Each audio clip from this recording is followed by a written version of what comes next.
Buenas tardes.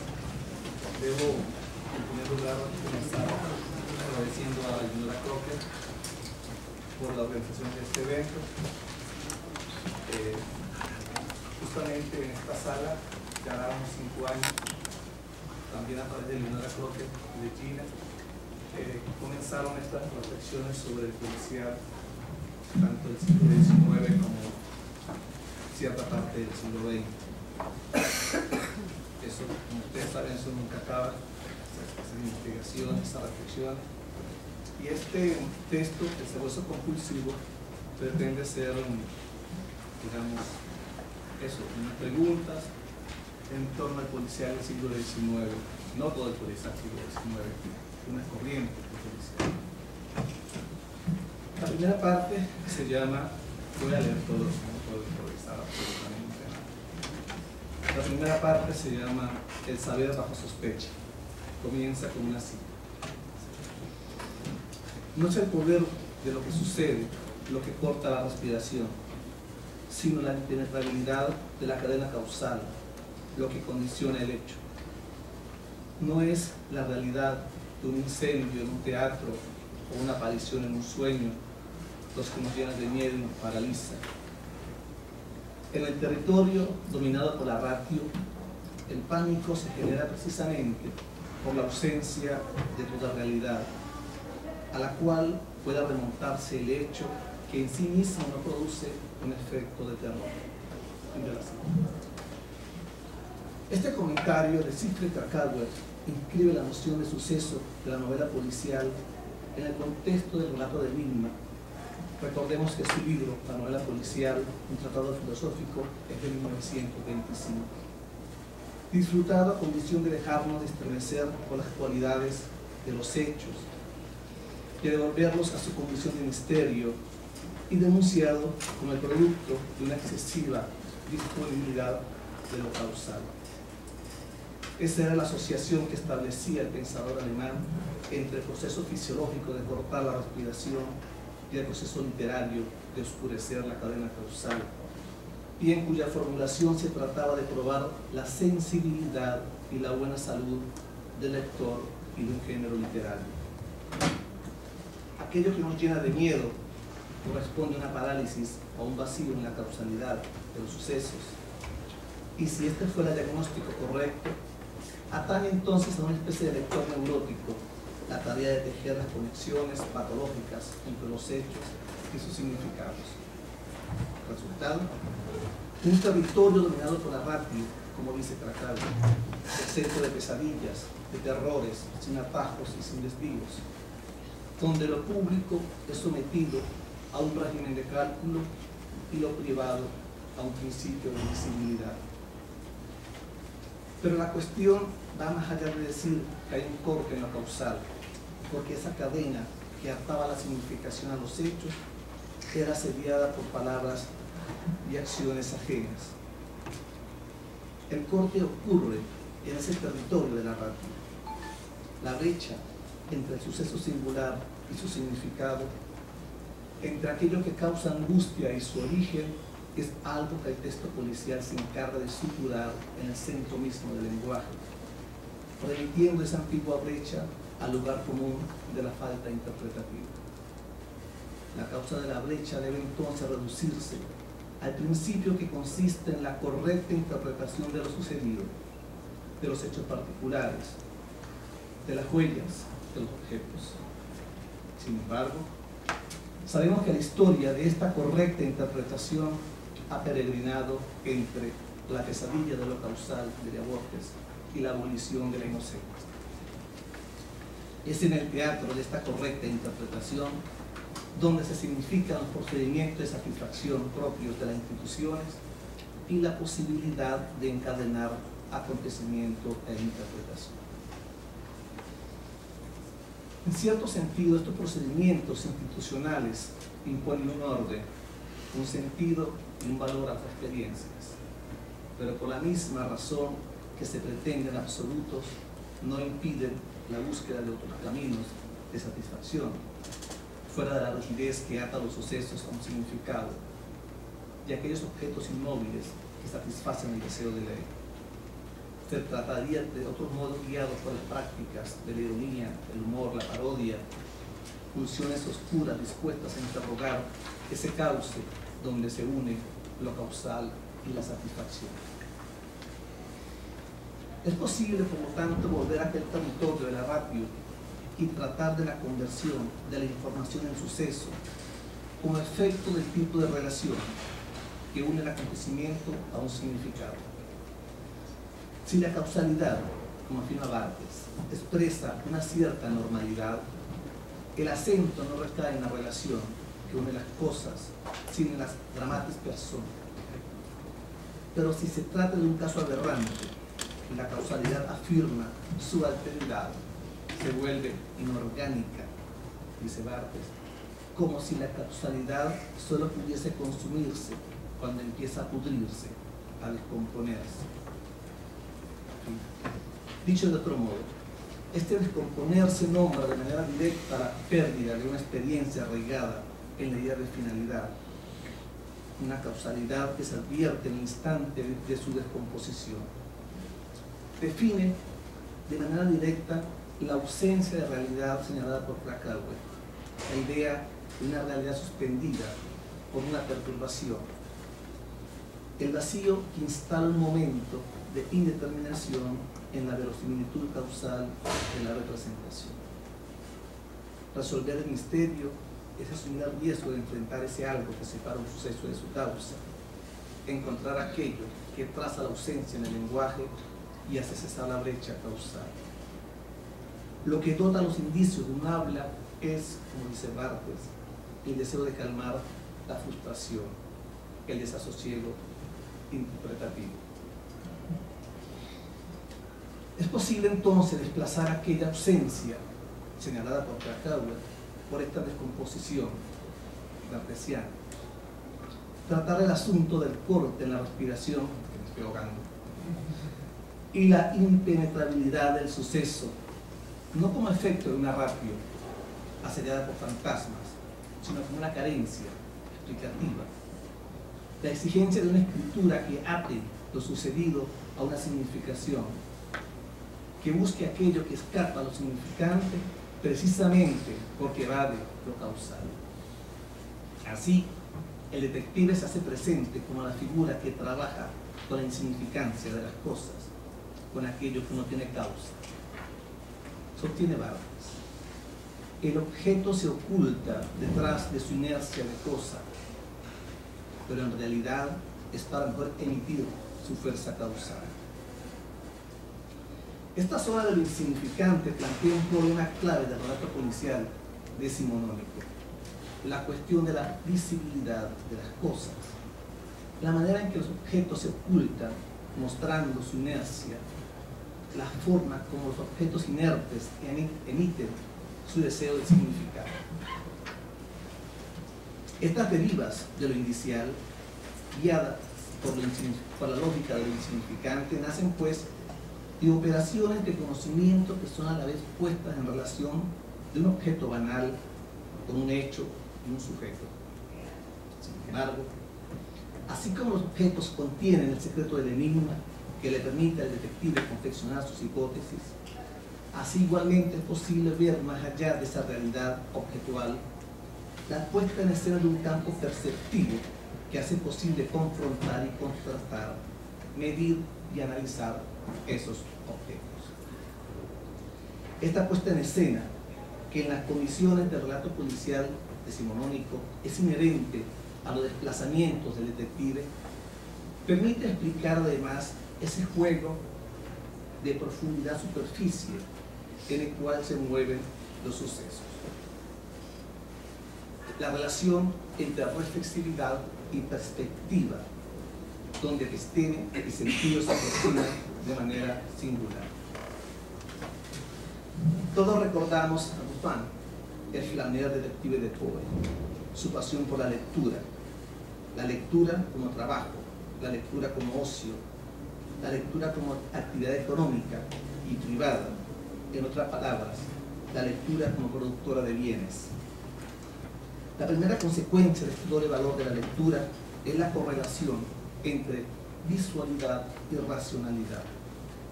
La idea de una mirada que mide, segmenta, analiza y es capaz de construir un espacio desafectado, impersonal, aséptico, para captar mejor lo irracional, aquello excluido que retorna en forma de un monstruo. La visualidad estructura el espacio, teje causalidades para reducir el asombro. Un enigma enredado en una estructura verbal, en una historia. Así podría resumirse muchos casos policiales de la literatura del siglo XIX. Un enigma, como dice Jones, es una pregunta que exige respuesta. Es algo que nos acecha, nos interroga. Y eso que nos interroga posee la forma de un monstruo, dice Jones, que nos llena de temor, que nos acosa, nos ahoga. La forma del misterio tiene también relación con el modo de interpretar, con la comprensión de la lengua del delito, con los signos que rodean la verdad de ese delito. Para comprender esos signos hay que intentar entender cómo el delito le da forma a ese lenguaje que lo nombra, a través de las extrañas preguntas que formula la transgresión. Es posible ver, en primer lugar, lo monstruoso como signo que interroga lo legal y lo social, y en segundo lugar, producir los medios para hallar una respuesta, el tipo de saber visual, facultativo, táctil, para percibir eso monstruoso. Si recordamos que los crímenes en la calle Borges marcan la reflexión sobre la frontera del humano al colocar como centro de identificación el lenguaje, la lengua difusa que habla el criminal. Si se recuerda que el cuento propone esta vía del lenguaje como lo específico del humano, no para despistar, sino para abrir una reflexión sobre el límite del humano, entonces, tratar la frontera humana del crimen significará preguntar por la naturaleza humana de los actos.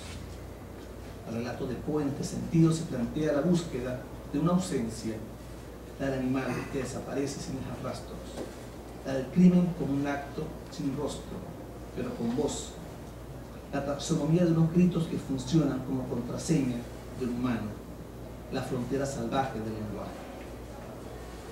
El núcleo de los indicios apunta a una forma humana, a un exceso que deviene inhumano, a una violencia sin medida, a algo que viene de afuera, pero ya estaba dentro.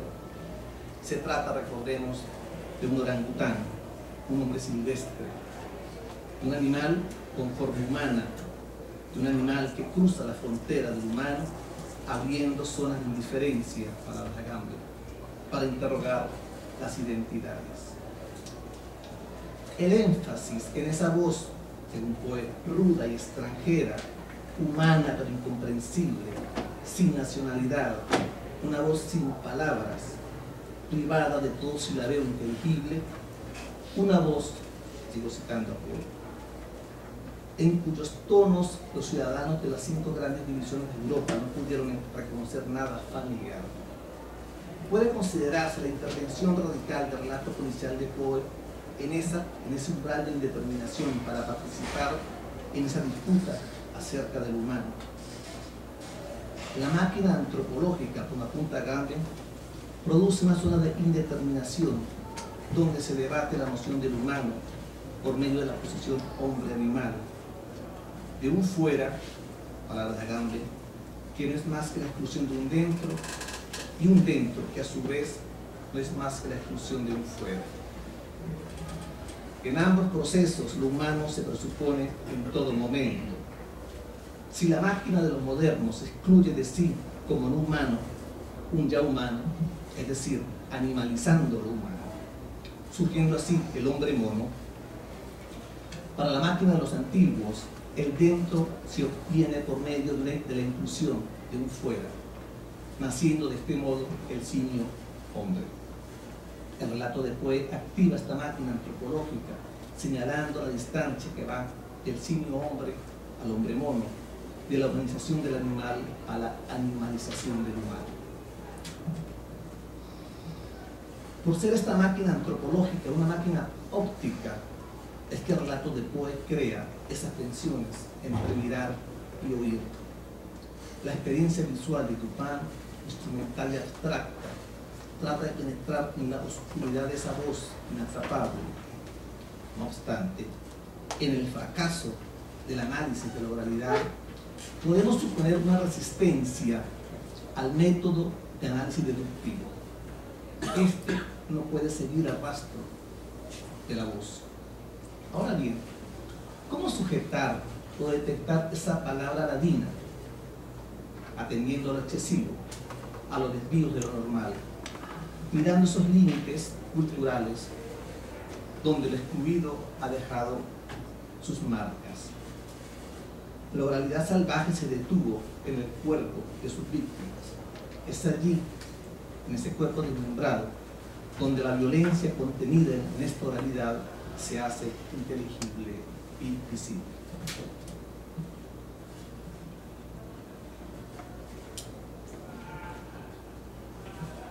La segunda parte se llama la huella interrumpida.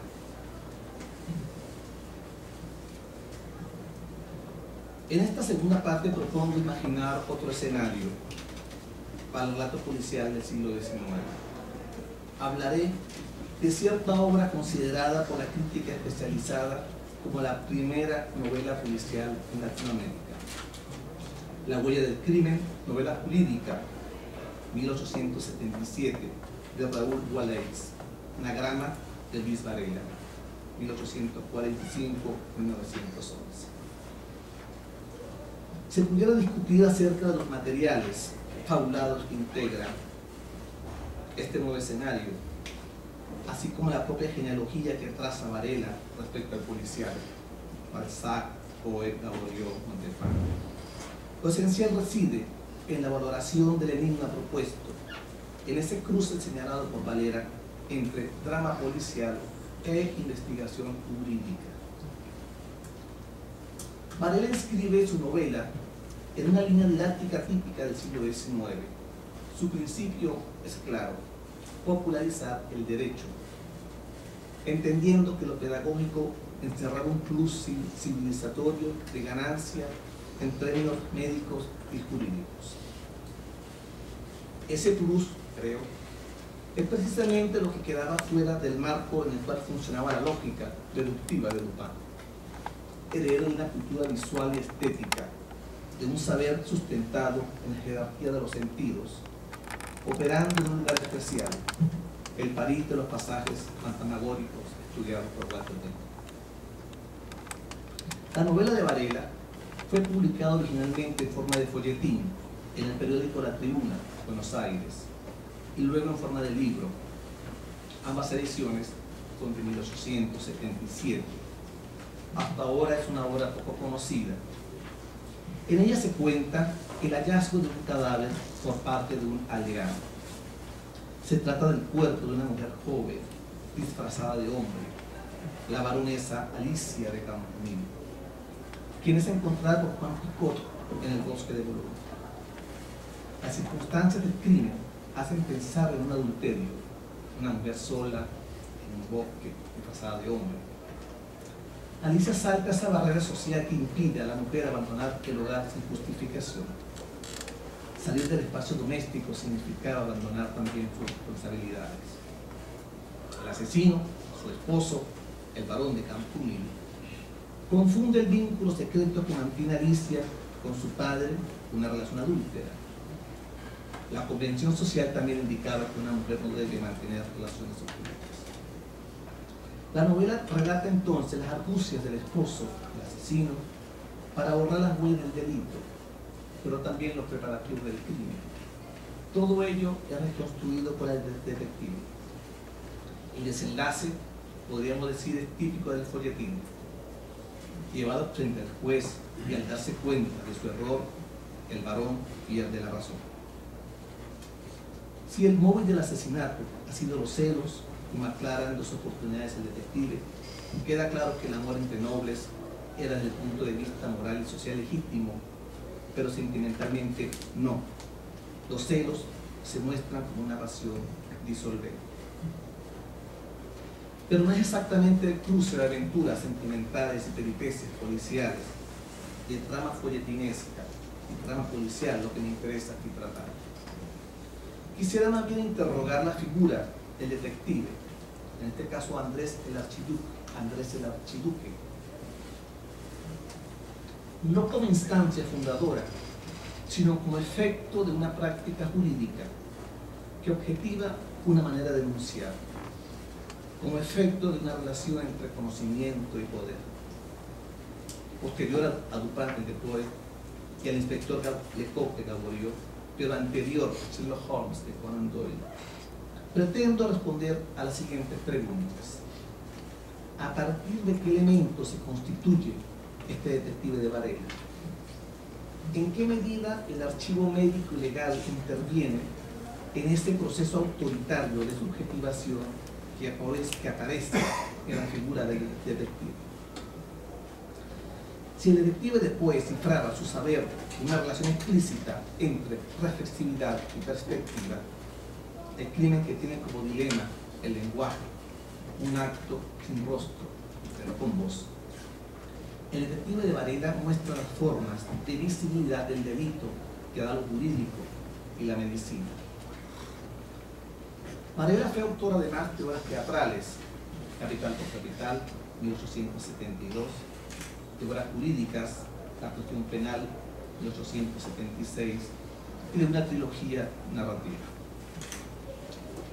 Uno de los principales estudiosos de su obra, Roman Seton, afirma que la literatura de Varela, cito, condena los inoperantes procedimientos policiales, contribuye al policial con la compasión del cristiano por el criminal. Su extraña amalgama entre cristiano practicante y jurista progresista cuestiona severamente las leyes de los hombres, promueve la compasión y, en general, una disposición comprensiva y empática respecto del criminal al que considera una víctima. Fin de la cita. Es en este punto donde me gustaría retomar lo planteado más arriba respecto a la figura del detective. Y de este modo pasar de este lenguaje del optimismo jurídico a la consideración de la forma como Varela organiza el orden causal de su novela. Desplazarnos de esa imagen del buen jurista cristiano, señalado por cierto, hacia esa razón que instruye y corrige el rostro de la nación. Una razón médico-legal que trabaja con las fantasías de las pruebas y los indicios, asociando en lo sucesivo visibilidad e inteligibilidad. Dos aldeanos encuentran el cadáver de una joven en un bosque. Lo primero que llama la atención del narrador es la belleza del cadáver.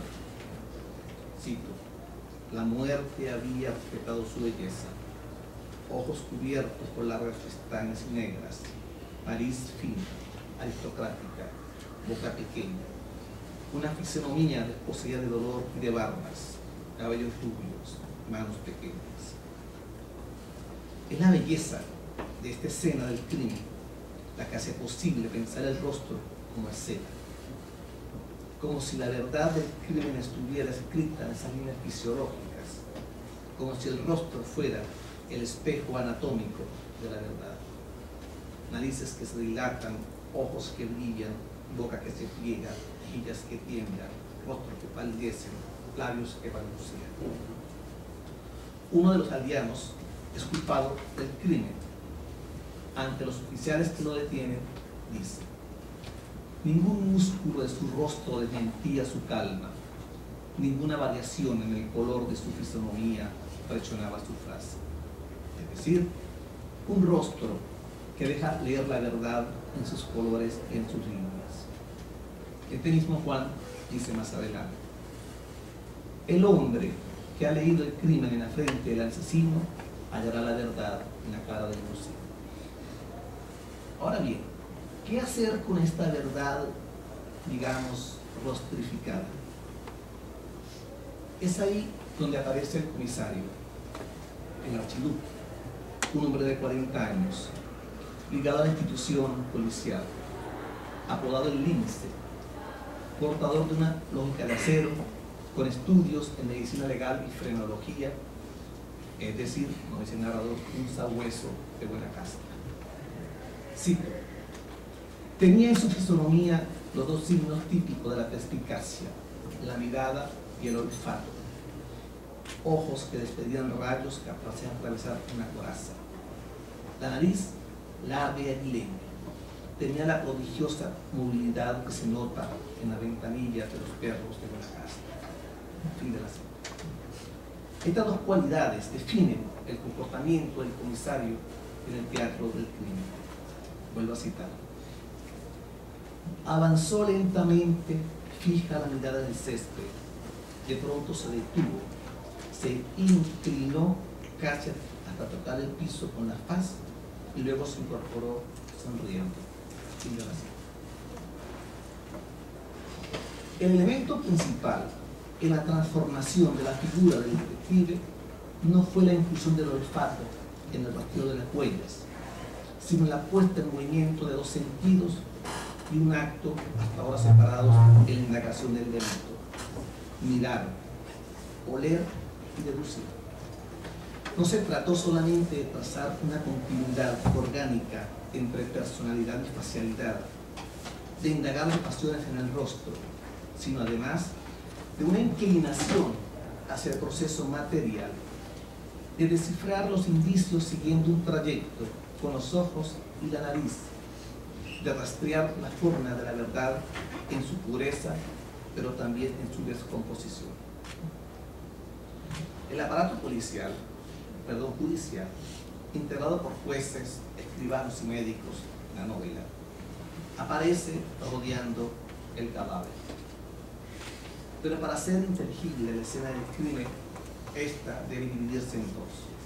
Por un lado, los funcionarios policiales siguiendo las huellas del asesino, y por otro los médicos examinando el cuerpo de la víctima, anotando absolutamente todo: posición, medidas, características del cuerpo, lugar, tipo de suelo, tipo de temperamento. Dice uno de los médicos, sí: yo creo que es una dama de nuestra alta sociedad. Los anillos de sus dedos, lo bien ajustado del guante a su mano, tan primorosamente cuidada, las uñas blancas y perfectamente afiladas, el aseo de sus dientes, la finura de su ropa interior, todo en una palabra me revela a esta niña una persona distinguida. Fin de la cita.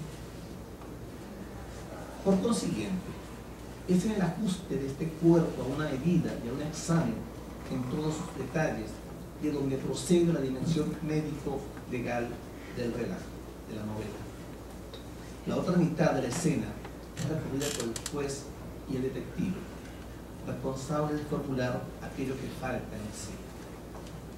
Para ello, es necesario trazar un mapa que no se restringe a sus dimensiones geográficas, como pudiera pensarse. Este mapa está trazado desde el deseo de leer y es, en este sentido, efecto de un deseo. Siguiendo las huellas del asesino, el detective ha recopilado una serie de objetos llamadas por él piezas de convicción. Las enumero: un trozo de lienzo, fósforos, una herradura de caballo, un cordón de lana, la punta de un cigarro habano y una pequeña lina para limpiar las uñas. Para el detective, la verdad escrita en el informe policial es una verdad objetual, la de los objetos personales que proporcionan una imagen social del criminal, ir de objeto en objeto, percibir su legibilidad e identidad, rastrear sus propiedades. En esto consiste la tarea institucional del sabueso: colocar cada objeto en un casillero social según las costumbres, el lenguaje, la escritura y la profesión de los personajes. Veamos esta breve digresión del narrador sobre fisiología criminal. Sí. Médicos observadores que han consagrado su vida al estudio de los fenómenos fisiológicos que ofrecen los criminales han llegado a colocarles en muchos casos en una línea paralela a los locos. Es conocido el medio de curación de ciertas demencias cuyas causas permanecen latentes. Una fuerte emoción física o moral, producida natural o artificialmente en el demente, le devuelve la razón, perdida quizá por otra emoción semejante. Sucede algo igual con muchos criminales. Un incidente cualquiera, la vista de un cadáver, una voz inesperada, la presencia de una persona olvidada suele descubrir el secreto. Es la emoción que devuelve al loco la razón y que al criminal le devuelve la conciencia. Fin de la cita. ¿Cómo comprender esta relación enigmática que las relaciones delinean entre el rostro y la voz de la conciencia? El camino trazado por las huellas y los objetos llevaban a un mismo punto: imaginar la filiación del asesino, su origen social, su costumbre, su profesión, en fin, un retrato físico y etológico que implicaba el estudio de los objetos hallados en la escena del crimen. Pero el deseo de interpretar lleva al sabueso más allá de estas pruebas. Poseedor de un semblante impasible, con pleno dominio sobre sus ojos y su rostro, busca ahora las pruebas de las emociones. La escritura de los objetos, la que hacía posible la construcción de la historia del asesino y del crimen, se sitúa más allá de la cadena deductiva. Esta suponía siempre algo exterior, la capacidad para leer y también para espiar, agudizar la mirada y alucinar con lo mirado. Para el texto policial de Luis Varela, todas las emociones resuenan en el rostro. Este vendría a ser, siguiendo a Deleuze y Guattari, el agujero de la subjetivación. La nueva fábula de las emociones, abriendo orificios en el rostro, configura la relación del detective, el archiduque, con la ley. Es esta, la ley, la que produce la impasibilidad de su rostro, como si la lengua de esta impasibilidad estuviera atrapada en ese rostro de la ley. ¿Qué quiere decir exactamente un rostro sin emoción? ¿Cómo pensar ese origen médico y jurídico del texto en relación a ese rostro? Como ustedes saben, existía una ciencia llamada fisionómica, entre cuyas funciones destacaba el encadenamiento de estas acciones breves y luminosas que atraviesan el rostro a una afección. Las dimensiones de ese rostro fundaban una relación con la verdad, una categoría de sujeto y de delito. El marco científico en el cual operaba aquel encadenamiento establecía una relación proporcional entre rostro y pasiones. En otras palabras, la fisionómica actuaba como una máquina del saber que pretendía fundar relaciones estables entre acciones y significaciones, un reconocimiento visible entre la causa de ciertos actos y las anomalías del individuo.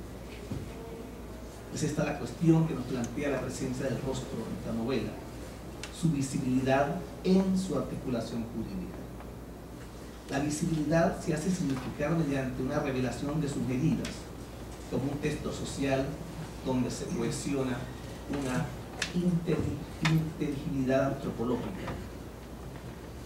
Es en el espacio de ese rostro doblemente escrito por la medicina y la ley donde se producen las vidas delictivas, las imágenes de la transgresión social y jurídica, donde se gestiona lo normal, lo humano y las diferencias. Producido mediante la estrategia de lo normativo, el rostro es siempre un proceso de escisión donde circulan fantasías raciales y biológicas. Ahora podemos comprender el vínculo entre el saber policial que instaura la figura del detective y las condiciones en las cuales se asienta dicha figura. El detective tiene un estatuto legal, encarna la ley y por lo mismo mantiene una posición institucional. Son estas reglas del discurso jurídico las que transforman la palabra del detective en un discurso de verdad. son estos modos de subjetivación jurídica, las que objetivan una manera de enunciar y una forma de control del cuerpo. Precisamente, el detective Sabueso de Varela, que rastrea ese lado material de la intimidad, la forma de subjetividad burguesa en los objetos, que reconecta los objetos a una intimidad perdida, a un interés privado, puede pensarse como efecto de estas prácticas jurídicas y médicas de finales de siglo. Quiero terminar una última página, una breve reflexión sobre la imagen del Sabueso en el cuento policial. Y tiene un título algo así como genealogía animal.